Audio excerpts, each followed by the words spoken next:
Hurricane Florence is strengthening in the Atlantic.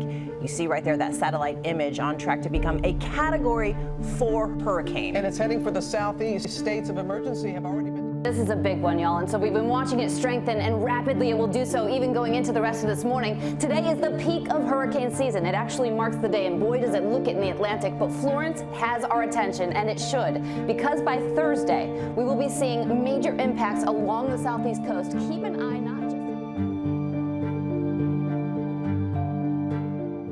The company is made up of experts, team members who specialize in preparedness before disaster, like securing buildings, then responding to victims immediately after, and after that, restoring property as the cleanup begins. Today, as you see, it's sunny, it's shining outside.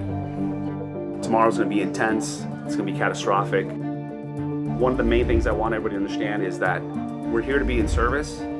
So when you see the need to lend an extra hand, pick stuff up, help assist people through this process, a lot of people are going to hunker down. Really a bad idea. They're not trained for this. They haven't been through these storms before. I always say, if it is to be, it is up to me. But in this side, if it is to be, it is up to the SRP team.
Hello, my name is William Nelson.